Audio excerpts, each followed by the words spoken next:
तो आज हम जहाँ बैठे हैं, हम श्री श्री भटरोत बिहारी के सामने।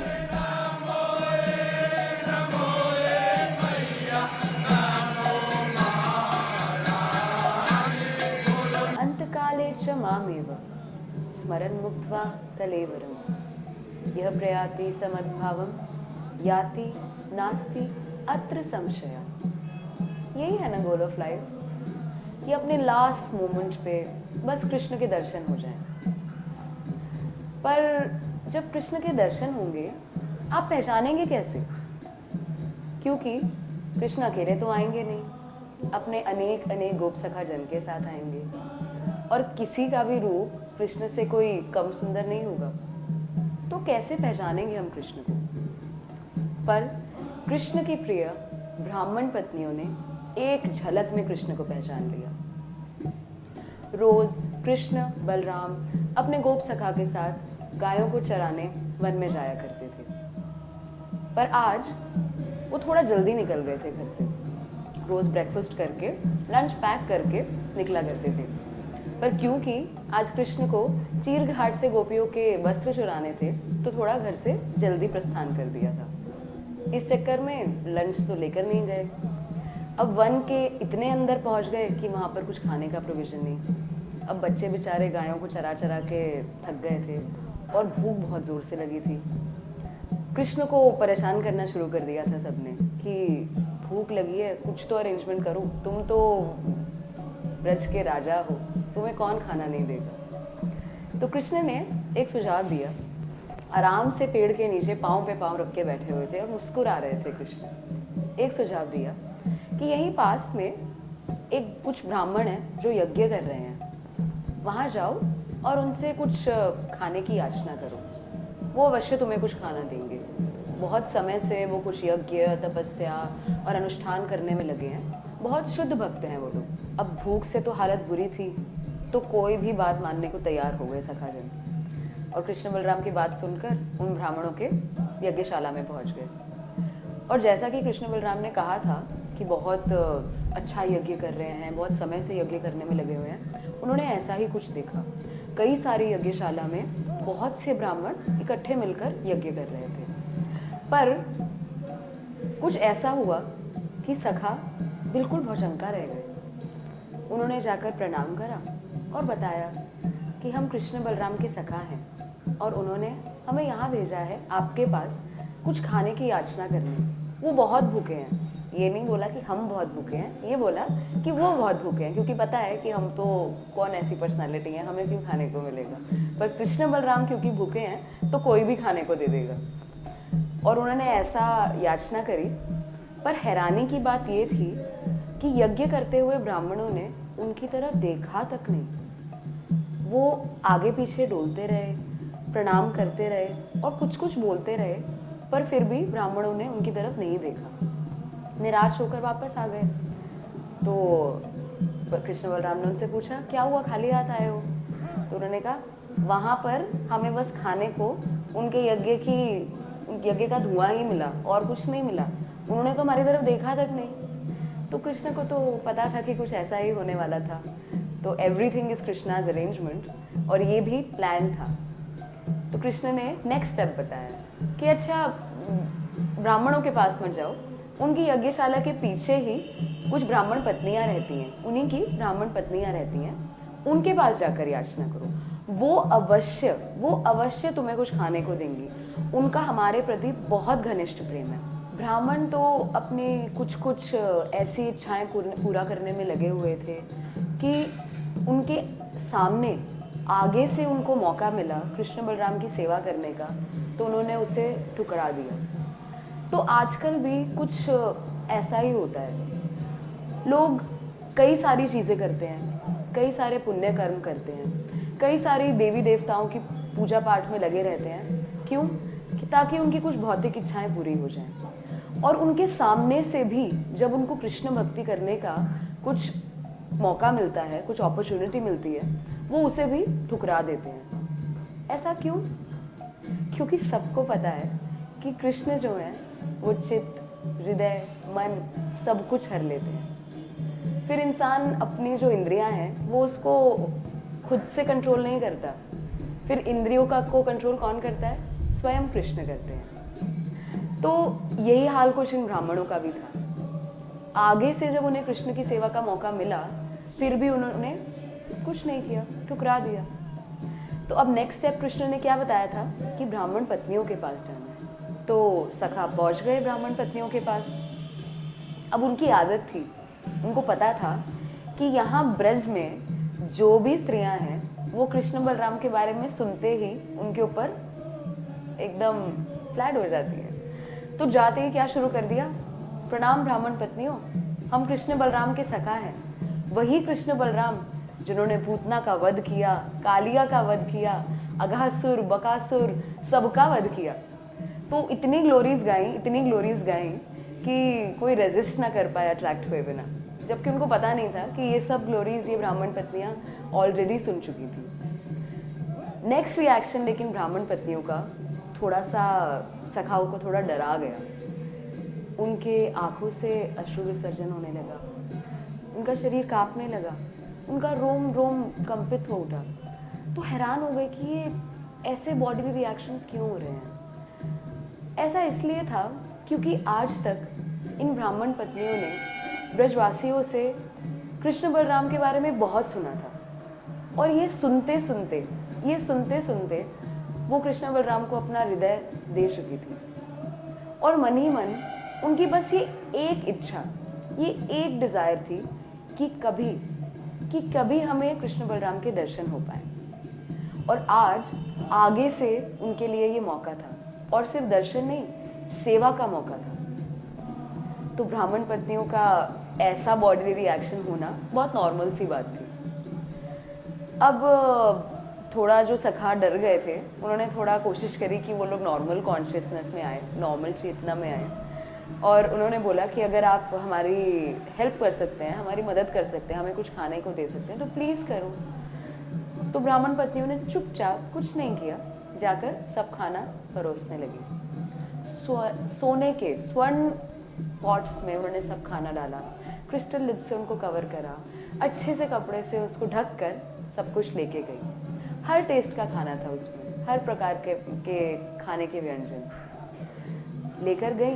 तो पीछे पीछे सखाओं के चल रही थी, आगे आगे सखा और पीछे पीछे ब्राह्मण पत्नियाँ। अब सोचिए 9 लाख गायें तो सिर्फ नंद बाबा की थी, उसके अलावा सखाओं की अपनी और गायें। तो जितने गायें उतने ही सखा उनको चलाने के लिए, उनका टेक केयर करने के लिए।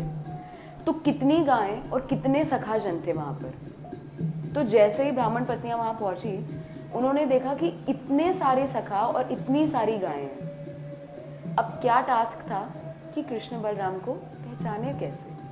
आज तक देखा तो नहीं था, सिर्फ क्या किया था, सुना था।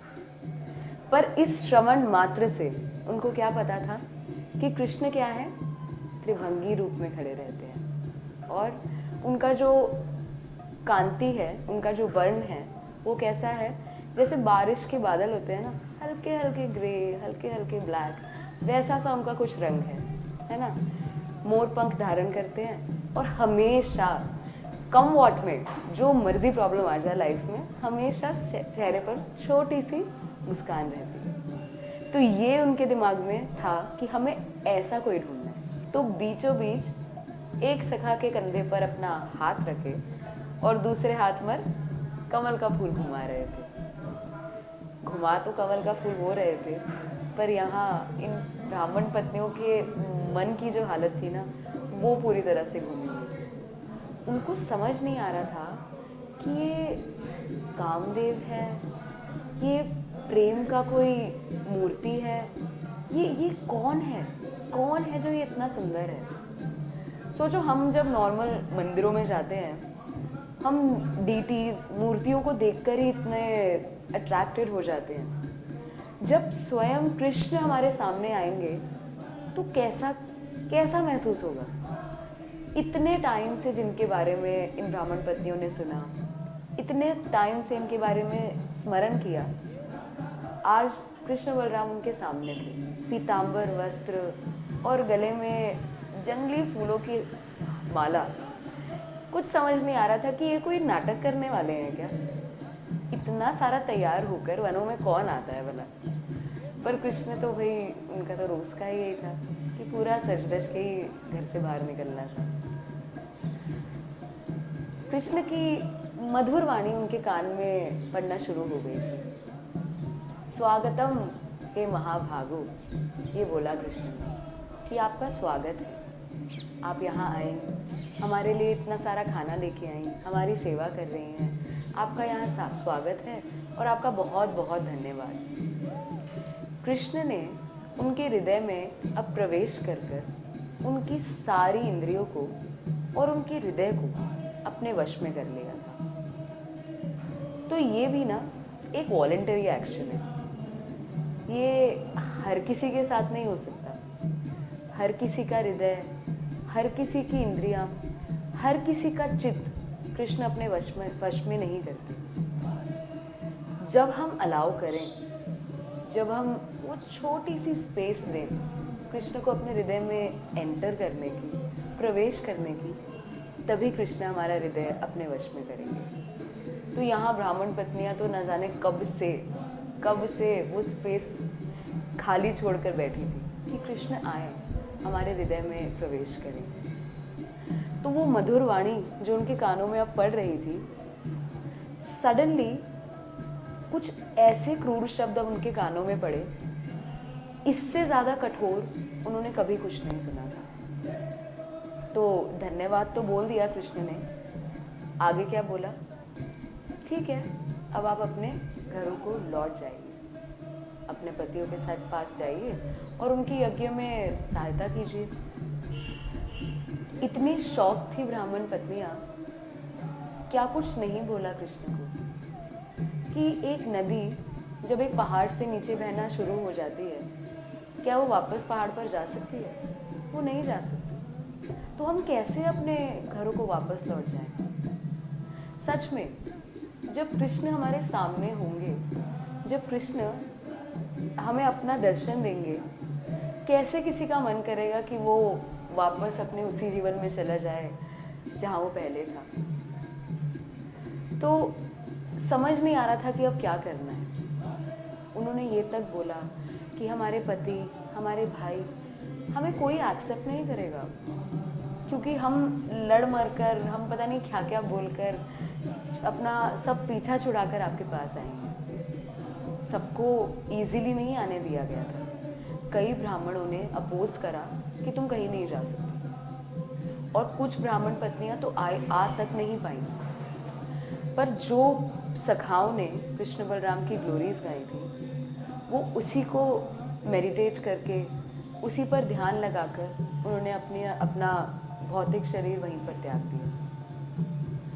तो ये ब्राह्मण पत्नियां जो यहाँ कृष्ण तक पहुँच पाई थी, अब वो कैसे लौट जाती अपने उसी जीवन में जहाँ वो कृष्ण की नहीं, पर अपने सिर्फ और सिर्फ ऐसे पतियों की सेवा कर रही थी जो भौतिक अनुष्ठानों में लगे हुए थे। पति की सेवा में कोई खोट नहीं है, ये परफेक्शन ऑफ लाइफ है। पर ऐसे पति की सेवा जो कृष्ण का सेवक हो, जो कृष्ण भक्त हो, ऐसे पति की सेवा is the perfection of life.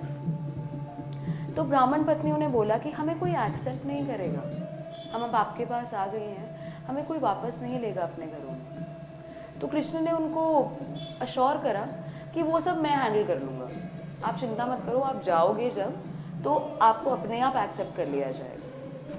He is the supreme personality of God है, परम पुरुषोत्तम भगवान, वो कुछ भी कर सकते हैं, कंट्रोलर है ना सबके। तो बहुत समझाया कृष्ण ने, उनको बोला कि देखो तुम मुझसे प्रेम करती हो, आप सब मुझसे प्रेम करती हो, तो मुझसे प्रेम करने के लिए मेरे साथ फिजिकल प्रॉक्सिमिटी, मेरे साथ हूबहू होके रहना ये ज़रूरी नहीं है, ये आवश्यक नहीं है। तुम जाओ, जैसे तुम मेरे बारे में सुनती आ रही थी, मेरा स्मरण कर रही थी, मेरा नाम ले रही थी, ये सबसे टॉप मोस्ट चीज़ है। क्योंकि यहाँ पर रहकर भी तुम्हारा मेरे प्रति प्रेम बढ़ेगा ज़रूर, पर जो मुझसे अलग होकर मुझसे दूर रहकर मेरे प्रति तुम्हारा प्रेम बढ़ेगा, उसकी कोई लिमिट नहीं है। तो ये विरह का जो प्रेम है, ये टॉप मोस्ट लेवल का प्रेम है। और ये एक्चुअली लव इन सेपरेशन, ये एक्चुअली हमें बताता है कि हम कितने अटैच्ड हैं, कितने अटैच्ड हैं हम कृष्ण से। तो क्या करती, मान गई कृष्ण की बात और चली गई अपने घरों। और जैसा कि कृष्ण ने अश्योर किया था, प्रॉमिस किया था, उनके पतियों ने उन्हें एक्सेप्ट भी कर लिया। एक्सेप्ट ही नहीं करा, अब उन ब्राह्मणों को थोड़ा सा बुद्धि आ गई थी और उन्हें बहुत रिग्रेट हुआ, उन्हें बहुत गिल्टी फील हो रहा था कि आगे से हमें सेवा का मौका मिला और हमने वो सेवा का मौका अपने हाथों से जाने दिया। उन्होंने अब ये प्रण ले लिया था कि आज से ये जो यज्ञ और ये जो अनुष्ठान हम अभी तक करते आ रहे थे अपने भौतिक इच्छाएं पूरी करने के लिए, वो सब छोड़कर जैसे हमारी पत्नियों ने कृष्ण की प्राप्ति करी, वैसे ही हम भी प्रयास करें। उन्हें बहुत हैरानी थी कि ना ही इन स्त्रियों ने, इन पत्नियों ने कोई ब्रह्मचर्य का पालन करा, ना ही कोई तपस्या करी, ना कुछ भी नहीं करा, कुछ भी तो नहीं करा। क्या किया? सिर्फ श्रवण और स्मरण। तो इस श्रवण और स्मरण मात्र से उन्होंने कृष्ण को प्राप्त कर लिया। कृष्ण को ही नहीं, कृष्ण की सेवा को प्राप्त कर लिया। तो इन ब्राह्मणों को अब उनकी पत्नियों ने ही एनलाइटन करा। तो इतना सारा भोजन और इतने सारे व्यंजन जो ब्राह्मण पत्नियां बना के लाई थी, उसमें बहुत सारा भात भी था। भात मतलब राइस। तो आज हम जहाँ बैठे हैं, हम श्री श्री भटरोद बिहारी के सामने हैं। यही वो जगह है जहाँ पर उन ब्राह्मणियों ने पहली बार अपने हृदय के स्वामी कृष्ण के दर्शन करे। यही वो जगह है जहाँ वो अपना कमल घुमा रहे थे। तो कृष्ण तो आत्मा राम है, फुली सैटिस्फाइड। उनको किस चीज़ की आवश्यकता है, कहाँ भूख और कैसा खाना। तो ये सब करने का प्रयोजन बस इतना था कि वो मूर्ख ब्राह्मण जो अभी तक सिर्फ भौतिक अनुष्ठानों में लगे थे, उनके हृदय में कृष्ण के प्रति प्योर लव, वास्तविक रूप में कुछ प्रेम जागरूक हो पाए और उन ब्राह्मणियों के का जो प्रेम था वो पराकाष्ठा तक पहुंच पाए। तो यही स्मरण और यही श्रवण मात्र से उन ब्राह्मणियों ने अपना गोल ऑफ लाइफ, अपना लाइफ का गोल प्राप्त कर लिया था, कृष्ण के दर्शन कर लिए थे। तो ऐसे ही स्मरण और ऐसे ही चिंतन, ऐसे ही श्रवण से हम सब भी आशा रखते हैं कि कभी हमें भी कृष्ण के दर्शन हो पाए। वही कमल घुमाते हुए त्रिभंगी रूप, पीताम्बर वस्त्र धारण करें, बहुत सारी गायें और बहुत सारे गोप सखा के बीच हमें भी कभी कृष्ण मिले। पर एक चीज़ याद रखिएगा, हम उन्हें पहचान पाए और वो पहचान सिर्फ श्रवण से हो पाएगी। हरे कृष्ण।